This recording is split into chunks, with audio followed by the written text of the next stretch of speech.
नमस्कार दोस्तों, स्वागत है आप सभी का एक बार फिर से राजू सर के नाम से इस यूट्यूब चैनल के अंदर एमसीक्यू वीडियो की इस कड़ी के अंदर एक और नया एमसीक्यू वीडियो हम लेके आए हैं।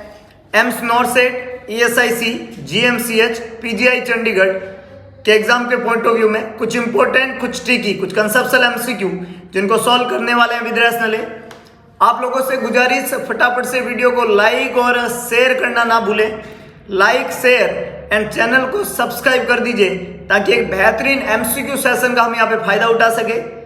आज के इस एमसीक्यू सेशन में हम बात करने वाले हैं कुछ इंपॉर्टेंट, कुछ ट्रिकी, कुछ कंसेप्चुअल एमसीक्यू की और उनको सॉल्व करने वाले हैं विद रैशनल। तो लाइक, शेयर एंड सब्सक्राइब करना बिल्कुल ना भूलें। एक बेहतरीन एमसीक्यू सेशन जहाँ पे हम बात करेंगे आज के इस एमसीक्यू सेशन के अंदर इंपॉर्टेंट क्वेश्चन विद रैशनल हम उनको सॉल्व करेंगे। तो शुरुआत करते हैं एक बेहतरीन एमसीक्यू सेशन की। सबसे पहला क्वेश्चन आप लोगों के लिए कि which of the following surgery leads to dumping syndrome. First option है अपेंडेक्टमी, सेकंड ऑप्शन है गैस्ट्रेक्टमी, थर्ड ऑप्शन है कोलिसिस्टेक्टमी, फोर्थ ऑप्शन है सिग्मोइडेक्टमी। और आई डोंट थिंक इस क्वेश्चन का जवाब देने में आपको कोई परेशानी होगी, क्योंकि आप जिस प्लेटफॉर्म से तैयारी कर रहे हैं उसके सामने ये सवाल जो है बहुत ही चिन्नू मिन्नू सा लगता है कि डंपिंग सिंड्रोम कौन सी सर्जरी का कॉम्प्लिकेशन है। We all know dumping syndrome gastrectomy नाम की सर्जरी का कॉम्प्लिकेशन है। गैस्ट्रेक्टमी का मतलब होता है removal of stomach, removal of stomach और any part of stomach. Stomach को रिमूव करना या उसके किसी पार्ट को रिमूव करना गैस्ट्रेक्टमी कहलाता है। अच्छा, स्टोमक का रिमूव करने पे डंपिंग सिंड्रोम क्यों होता है और कैसे होता है उसकी हम बात करें तो वी ऑल नो कि हम जो भी खाना खाते हैं वो इसोफेगस से कहाँ जाता है, स्टोमक में। स्टोमक में जाने के बाद में वो कहाँ आता है, इंटेस्टाइन के अंदर, स्मॉल इंटेस्टाइन में, then large intestine, then colon, इस तरीके से। तो जो फूड है वो स्टोमक में आता है और स्टोमक उस फूड को मेटाबोलाइज करता है और फिर वो जो फूड आइटम है वो काई में कन्वर्ट होते हैं और वो खाली होते हैं आंत के अंदर। इतनी सी कहानी है। तो फूड आइटम 3 से 4 घंटे तक, 3 to 4 आवर्स तक इनका जो मेटाबॉलिज्म है वो स्टोमक में होता है। अभी हमने क्या किया है, स्टोमक में किसी प्रॉब्लम की वजह से, किसी डिजीज की वजह से स्टोमक के कुछ पार्ट को हमने काट दिया, हमने कट कर दिया, हमने स्टोमक को रिमूव कर दिया, स्टोमक के कुछ पार्ट को रिमूव कर दिया या स्टोमक को रिमूव कर दिया। तो अब क्या होगा, after removal of the stomach जो फूड आइटम इसोफेगस से स्टोमक में आएंगे वो ज्यादा टाइम तक स्टोमक में रुकेंगे नहीं। इसका मतलब वहां पे फास्ट होता है एम्प्टिंग, फास्ट हो जाती है एम्प्टिंग। और किसकी एम्प्टिंग, स्टोमक की एम्प्टिंग। किसके अंदर, इंटेस्टाइन के अंदर। जो स्टोमक धीरे धीरे खाली हो रहा था वो स्टोमक अभी फास्ट एम्प्टी होने लग गया और कहां से, सामान जो स्टोमक से है वो आंत में जाने लग गया और तेजी से जाने लग गया। जब उसकी फास्ट एम्प्टिंग होने लगी तो उस फास्ट एम्प्टिंग के कारण, स्टोमक का तेजी से आंत में खाली हो जाने के कारण जो आंत है उसके पास में जो फूड मटेरियल जा रहा है वो थोड़ा कंसंट्रेटेड जा रहा है। फास्ट एम्प्टिंग के कारण जो फूड मटेरियल है वो कंसंट्रेटेड फॉर्म के अंदर, गाढ़ा फॉर्म के अंदर कहाँ जा रहा है, आंत में जा रहा है। और वो जो फूड है वो फ्लूइड को अपनी तरफ खींचता है। जो ब्लड वेसल में फ्लूइड है उसको अपनी तरफ खींचेगा क्योंकि उसमें कंसिस्टेंसी ज़्यादा है। तो ऑस्मोसिस का सिद्धांत काम करता है और आपके सर्कुलेशन में से वॉल्यूम जो है वो किसमें मिक्स होगा, फूड में। तो आपके सर्कुलेशन जो है उसके अंदर हाइपोवॉल्यूमिक साइन आएंगे, हाइपोवॉल्यूमिक साइन होंगे। मरीज जो है उसमें टेकिकार्डिया हो जाता है, टेकिकार्डिया हो जाता है। मरीज जो है उसमें पाल्पिटेशन हो जाता है। ये सिम्टम अगर पेशेंट में आने लगते हैं तो इंडिकेट करते हैं मरीज को डंपिंग सिंड्रोम हो गया। क्या हो गया, डंपिंग सिंड्रोम, जो कि गैस्ट्रेक्टमी का एक कॉम्प्लिकेशन है। Palpitation, tachycardia, hypovolaemic condition, shock में जाता है पेशेंट। अब ये सब अगर मरीज को हो रहा है, डंपिंग सिंड्रोम अगर मरीज को हो रहा है तो इसका इलाज क्या है, इसका ट्रीटमेंट ये है कि आप स्टोमक की एम्प्टिंग को, स्टोमक जो है उस स्टोमक की जो एम्प्टिंग है उस एम्प्टिंग को क्या कर दो, स्लो कर दो। क्या कर दो, स्लो। और इसकी एम्प्टिंग को स्लो करने के मरीज को जो है वो सिटिंग पोजीशन देते हैं। कौन सा पोजीशन देते हैं, सिटिंग, बैठी हुई पोजीशन देते हैं। मरीज को बिठा देते हैं। मरीज को लेटाना नहीं है, खाना खाने के बाद में लेटाना नहीं है, लाइंग कंडीशन में नहीं रखना है, उसको बिठा के रखना है। और मरीज अगर सिटिंग पोजीशन में रहेगा तो उसकी स्टोमक की एम्प्टिंग जो है वो क्या हो जाएगी, स्लो। और स्टोमक की जब एम्प्टिंग स्लो होगी तो मेटाबॉलिज्म जो है वो कंसंट्रेटेड आइटम जल्दी आगे आंत में नहीं जाएगा, तो डंपिंग सिंड्रोम का मैनेजमेंट होएगा। बहुत इंपॉर्टेंट कहानी है। तो यहाँ पे तो करेक्ट आंसर क्या बनेगा, बी, दैट इज गैस्ट्रेक्टमी। बहुत ही बढ़िया, बहुत ही शानदार। आगे लेके चलता हूँ, नेक्स्ट देखिएगा। नेक्स्ट पूछा जा रहा है which of the antipsychotic drug is managed by all of the following drug accept. जो ईपीएस होता है, एक्स्ट्रा पिरामिडल साइड इफेक्ट होता है एंटीसाइकोटिक ड्रग की वजह से। जिस भी मरीज को एंटीसाइकोटिक ड्रग चलती है उसको ईपीएस होने की संभावना होती है। इसको एक्स्ट्रा पिरामिडल साइड इफेक्ट कहते हैं ईपीएस। उसको मैनेज करने के लिए सभी दवाई काम में ली जाएगी, एक को छोड़ के। मतलब 3 दवाई काम में लेंगे, एक दवाई काम में नहीं लेंगे। ऑप्शन दिया हुआ है dopaminergic, antihistamine drug, anticholinergic drug और बार्बिचुरेट्स। 4 ऑप्शन यहाँ पे लिखे हुए हैं। ईपीएस जो है एक मोस्ट कॉमन और डेंजरस साइड इफेक्ट है एंटीसाइकोटिक का, जिसके अंदर 5 इंपॉर्टेंट सिम्टम आते हैं। ईपीएस जो होता है उसमें 5 इंपॉर्टेंट सिम्टम आते हैं। एक सिम्टम होता है एकैथीसिया, दूसरा सिम्टम होता है डिस्टोनिया, तीसरा सिम्टम होता है स्यूडो पार्किंसोनिज्म,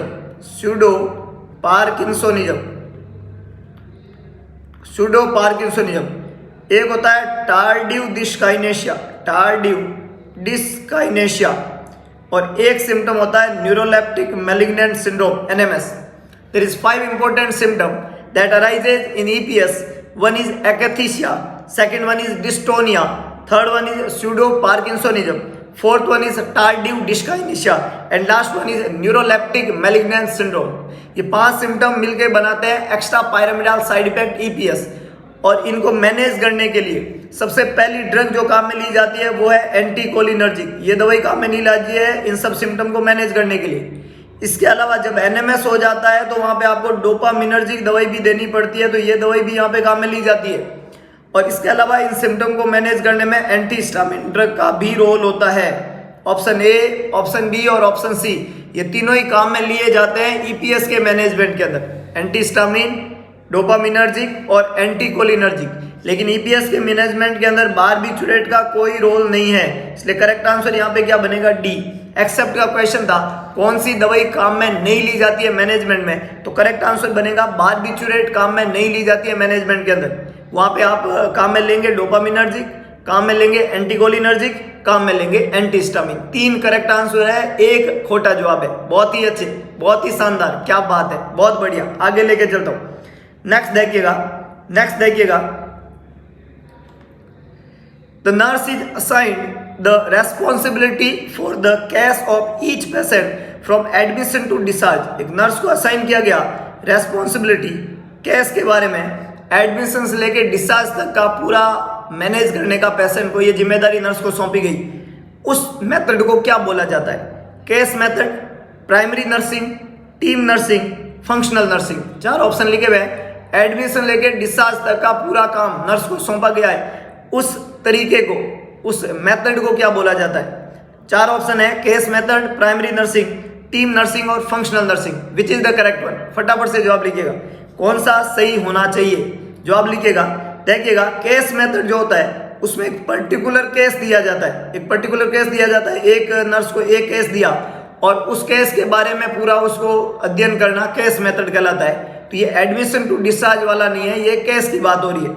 प्राइमरी नर्सिंग जो है ये वो मेथड है जिसमें मरीज का एडमिशन से लेकर डिस्चार्ज तक 24 आवर्स एक पेशेंट को एक नर्स ही केयर देती है, ये प्राइमरी नर्सिंग मेथड कहलाता है। और यही क्वेश्चन में पूछा गया था, from admission to discharge 24 hours तक एक ही नर्स एक पेशेंट को केयर दे, उसको क्या बोलते हैं? Correct answer is primary nursing. बहुत अच्छे, कुछ लोगों ने सही जवाब दिया है, primary nursing is the correct one.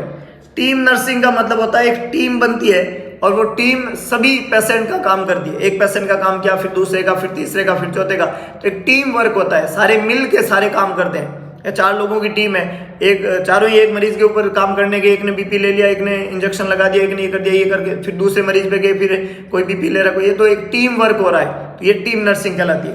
और फंक्शनल नर्सिंग के अंदर 4 लोग हैं तो चारों को एक एक काम दे दिया कि एक आदमी सभी मरीजों का टेम्परेचर लेगा, एक आदमी सभी मरीजों के इंजेक्शन लगाएगा, एक आदमी सभी मरीजों का बीपी लेगा, तो ये फंक्शनल नर्सिंग कहलाती है। यहाँ पे हमें पूछा है एडमिशन से डिस्चार्ज तक की रेस्पॉन्सिबिलिटी 24 आवर्स, वो कहलाता है प्राइमरी नर्सिंग। तो करेक्ट आंसर है बी। ए, सी और डी तीनों ही खोटे जवाब है, बी यहाँ पे करेक्ट आंसर है। बहुत ही बढ़िया, कुछ लोगों की अप्रोच सही थी कि प्राइमरी नर्सिंग है ये और एडमिशन से डिस्चार्ज तक की बात हो रही है। दिल्ली एम्स का एक फेवरेट सवाल है और कई बार इसको पूछा गया है। कंसेप्चुअल बातें हैं सारी की सारी, ध्यान से सुनिएगा, सही जवाब देने की कोशिश करिएगा, तब आप ज्यादा अच्छा कर जाएंगे। आगे लेके चलता हूं, नेक्स्ट देखिएगा। और अगर आप कुछ अच्छा पढ़ रहे हैं, अच्छा सुन रहे हैं, तो लाइक और शेयर करना ना भूले। एक बात कहता हूं, जिंदगी में शेयर करने का मन ना करे तो भी शेयर करना है, क्योंकि इसी से आप इंसान कहलाने के काबिल बनेंगे। क्योंकि एक इंसान वही है जो इंसान की मदद करता है, और आपका शेयर किया हुआ कंटेंट मैक्सिमम लोगों की मदद कर सकता है। उसी मदद के संबंधित ये क्वेश्चन है जो कि एथिक्स है अपनी नर्सिंग के।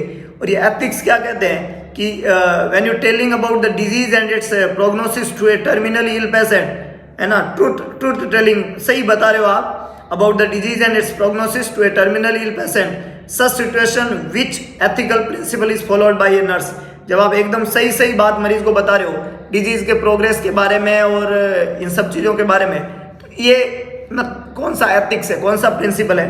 फिडेलिटी, वेरासिटी, जस्टिस और कॉन्फिडेंशियलिटी, 4 तरीके के एथिक्स की यहाँ पे बात की गई है। कॉन्फिडेंशियलिटी का मतलब होता है कि मरीज की वो बात जो कॉन्फिडेंशियल रखने की जरूरत है, या मरीज का कोई भी डॉक्यूमेंट किसी को शेयर नहीं करना, ये पहली रेस्पॉन्सिबिलिटी है नर्स की। पेशेंट की हर एक चीज, हर एक बात, हर एक इंफॉर्मेशन जो है वो कॉन्फिडेंशियल होनी चाहिए, वो पेशेंट तक ही रहनी चाहिए। पेशेंट के रिलेटिव को भी बिना पेशेंट की कंसेंट के आप नहीं बता सकते। This is known as confidentiality. इसके अलावा जस्टिस का मतलब होता है कि आप किसी पर्टिकुलर मरीज का ज्यादा केयर दे रहे हो और किसी का नहीं दे रहे हो, ये नहीं होना चाहिए।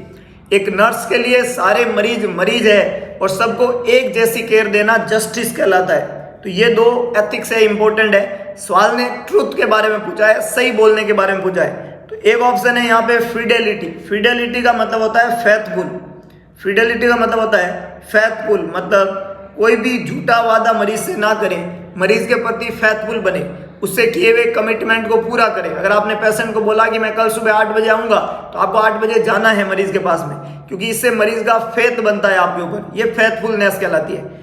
और वेरासिटी का मतलब होता है टू टेल ट्रूथ। वेरासिटी का मतलब होता है to tell truth, to tell truth, सही बोलना, सत्य बोलना। Truth, veracity, fidelity, veracity. Veracity का मतलब होता है टेलिंग ट्रूथ। फिडेलिटी का मतलब होता है फेथफुलनेस, विश्वास बनाना। जस्टिस का मतलब होता है सही बात बोलना, मतलब इक्वल केयर देना, इक्वलिटी की बात हो रही है। कॉन्फिडेंशियलिटी का मतलब होता है मरीज की किसी भी बात को किसी को शेयर नहीं करना। तो यहाँ पे पूछा गया था to telling truth, that is veracity, है ना, सही बोलना, है ना, ये इंपॉर्टेंट बात रहती है एथिक्स के अंदर। तो बी यहाँ पे करेक्ट आंसर है, to tell truth, that is veracity, faithfulness, fidelity. 2 बातें याद रखनी है, justice and confidentiality.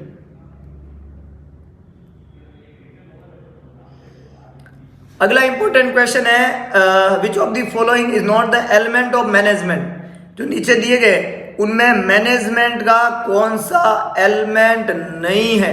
Not a element of management. Reporting, organising, staffing, commanding. 4 option यहाँ पे लिखे हुए।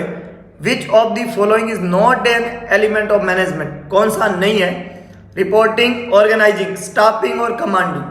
फटाफट से जवाब लिखिएगा, कौन सा ऑर्गेनाइजेशन का, मैनेजमेंट का एलिमेंट नहीं है? The correct answer is commanding. Commanding is not a element of management. Commanding जो है वो मैनेजमेंट के एलिमेंट में नहीं आता है। अगर मैं मैनेजमेंट के एलिमेंट की बात करूं आप लोगों के लिए, तो उसको पोस्ट कोब के नाम से लिखते हैं। क्या लिखते हैं? पोस्ट कोब।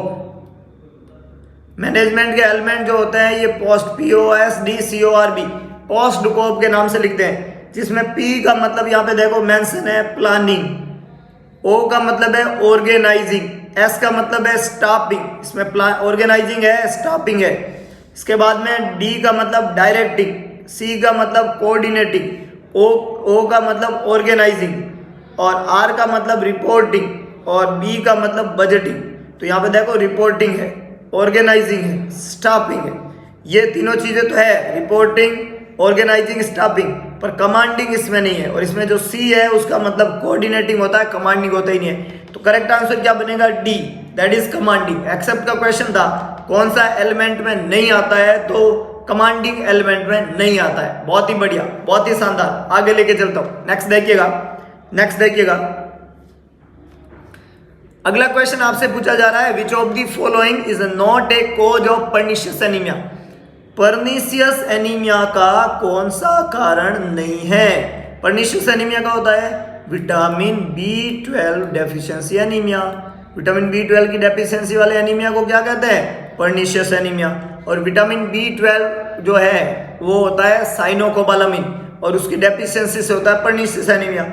अब विटामिन B12 का एब्जॉर्प्शन कराने में मदद करता है स्टोमक का इंट्रिंसिक फैक्टर। अगर इंट्रिंसिक फैक्टर की डेफिशिएंसी रहेगी तो B12 का एनीमिया हो जाएगा, ये बात बिल्कुल सत्य है।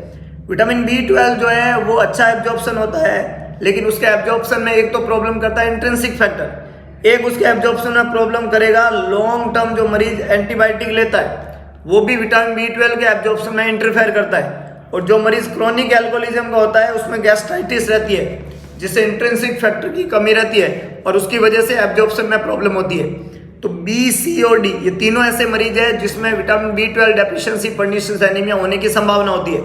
लेकिन ब्लीडिंग एक्यूट और क्रोनिक ब्लड लॉस वाले एनीमिया होते हैं जिसका संबंध पर्निशियस एनीमिया से नहीं है, हाइपोवोलेमिक कंडीशन की वजह से होता है। ब्लीडिंग एक्यूट या क्रोनिक हो सकती है, उसके आधार पे अलग अलग एनीमिया होता है, पर ब्लीडिंग यहाँ पे पर्निशियस एनीमिया का कारण नहीं बनती है।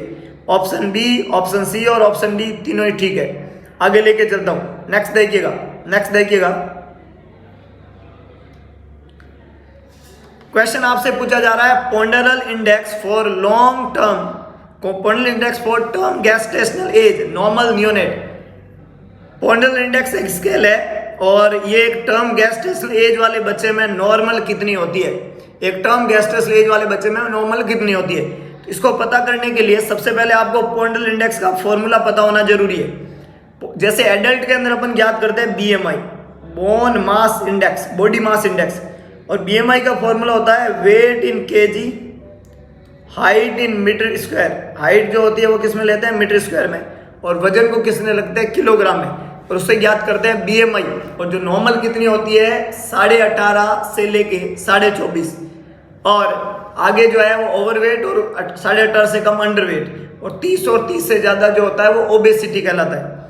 यहाँ पे तो आप BMI, बच्चों में BMI की जगह यूज लेते हैं पोंडरल इंडेक्स, जिसका फॉर्मूला है वजन जो है वो तो रख दो ग्राम के अंदर, और आपकी हाइट जो है या लेंथ जो है वो रख दो सेंटीमीटर क्यूब के अंदर।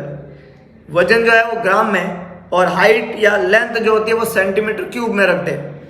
और जब हम इससे डिक्टेट करते हैं वजन नॉर्मली स्केल, तो ये नॉर्मल वैल्यू इसकी कितनी आती है? 2.5 से ज़्यादा, मतलब 2.5 से 3 ये नॉर्मल वैल्यू है।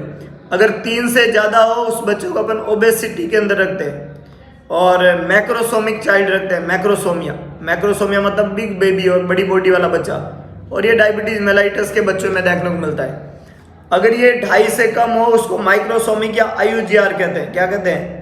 IUGR, या इसी को अपन क्या बोलते हैं? माइक्रोसोमिया, छोटी बॉडी वाला माइक्रोसोमिया, IUGR। तो हम कहते हैं 2.5 से कम, तो 2.5 से ज़्यादा एक ही रीडिंग है। अगर आप 2 से कम करो, 2.5 से कम करो, 2 से कम करो, ये तीनों ही बच्चे जो है वो माइक्रोसोमिया होंगे। तीनों ही बच्चे कैसे होंगे? माइक्रोसोमिया होंगे।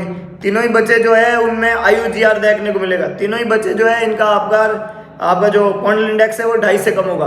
तो करेक्ट आंसर यहाँ पे क्या बनेगा? A, that is more than 2.5। A is the correct one. B, C और D तीनों ही खोटे जवाब है। बहुत अच्छे, आगे लेके चलता हूँ। नेक्स्ट देखिएगा, अगला यहाँ पे बोला जा रहा है with false statement about the someone either verbally or any other form is come under torts law. मतलब आपने किसी के खिलाफ कोई फॉल्स स्टेटमेंट दिया, कोई गलत स्टेटमेंट दिया किसी के खिलाफ वर्बली या किसी दूसरी फॉर्म के अंदर, तो इससे टॉर्ट के लॉ में ये किसके अंडर में आएगा?